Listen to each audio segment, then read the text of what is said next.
Hiya folks, how's it going? Today I am taking a look at a game that's creator reached out to me. I am always so glad to hear what everyone has been working on. So if you have a game that you would like me to review that you've made, please reach out to me. I'm really excited to talk about today's game, so without much further ado, let's dive right in. This is Ishanekon, World Shapers. This game is actually a setting-neutral game. The rules and mechanics of this game do often come with suggestions of how you could flavor them to suit different settings, like fantasy, science fiction, horror, you name it. There are mechanical options for both mundane and fantastical settings, so there's plenty for you to do with this system. Ishanekon uses a set of polyhedral dice. The one that players tend to roll the most for tests is a D10. Generally speaking, the other dice are used for certain abilities or other skills that a character might have. Something that I really appreciate in this game is how it's possible to have both mechanically simple and complex characters playing at the same table.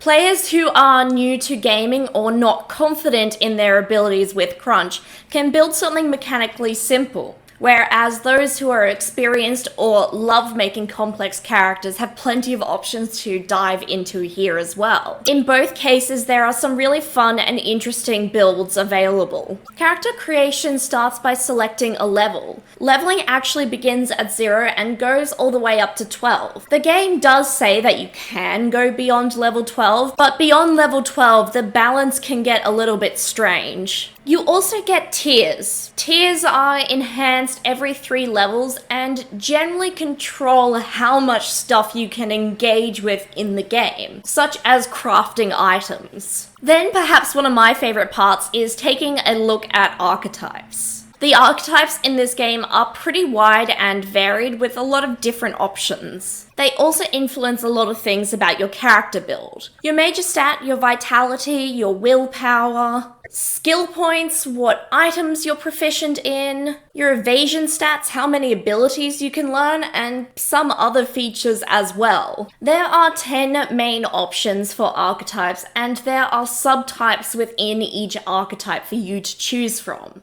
These subtypes are actually rated with a complexity level, so you can choose one you feel comfortable playing. You also then get a path. A path is going to indicate which major mechanic your character is going to focus on. Are they just a hard hitter, or do they do things like investigating? Or if you like, you can build a support character or one that summons a lot of things. Characters are going to have a variety of skills that they excel at. These main skills that you have in your arsenal are strength, dexterity, constitution, intelligence, charisma, instinct, and will. These skills then have sub-skills that your character might be particularly adept at. There are also abilities and traits you could take in this game. I am just going to cover the basics of character creation because this game actually has 700 options for different ways to personalize your character with the mechanics alone. Combat mechanics are handled using proficiencies and action points. Your character is going to be proficient in one particular type of weapon. This is not going to be a singular weapon or 2 or 3, but a category. If your character wields a category of weapon that they are not proficient in, they will roll with disadvantage. The weapon categories in this game are pretty wide, and they are mostly differentiated by what skill you need to be proficient in to wield them. Initiative for combat is usually decided by your instinct skill and any other relevant bonuses you have to add to it. Every participant in combat gets 3 action points to spend on their turn. These action points can be spent on various actions that can have different costs associated with them. For example, a general attack is 2 action points, whereas moving in the space is generally 1 action point.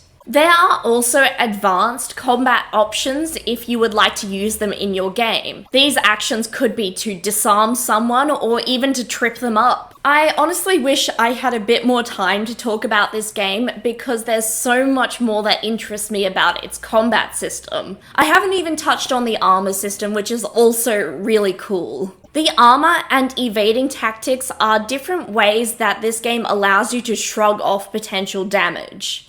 I'm not getting in depth on those today because there was a couple of mechanics that I really wanted to highlight. The first one is cinematic actions. These are actions that can be taken in-game that are used when perhaps whatever you have on your character sheet just isn't going to cut it for what you want to do. A cinematic action is probably going to take up your entire turn, and in combat definitely cost 3 action points, but allows you to do that cool thing that the mechanics on the page don't quite describe.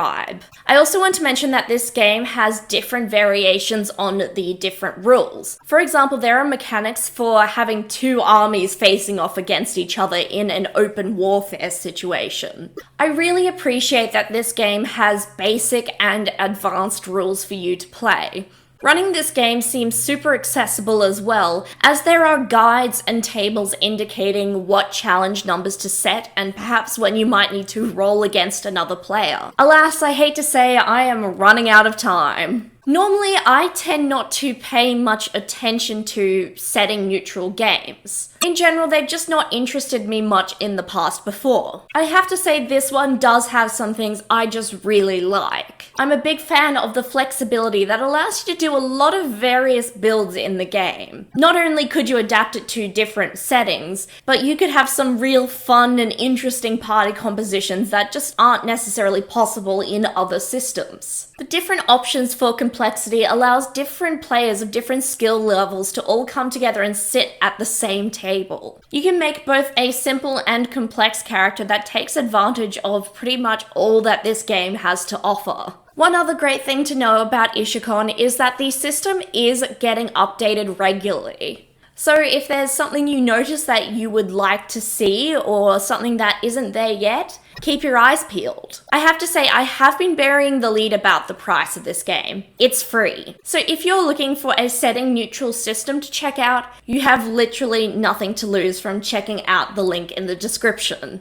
I have to say a big thank you to the creator who reached out and even made sure I could get a printable copy of this game and its basic rules so that I could read it not on a screen, which is so beneficial to my eyesight. Today, I would like to ask you all watching what you think of setting neutral systems. Do you have any favorites or any particular gripes? Let me know in the comments down below. While you're there, I encourage you to like, subscribe, maybe share with a friend. It just lets me know you like what I'm doing. I hope you're all well, and I'll see you next time at the gaming table. Bye!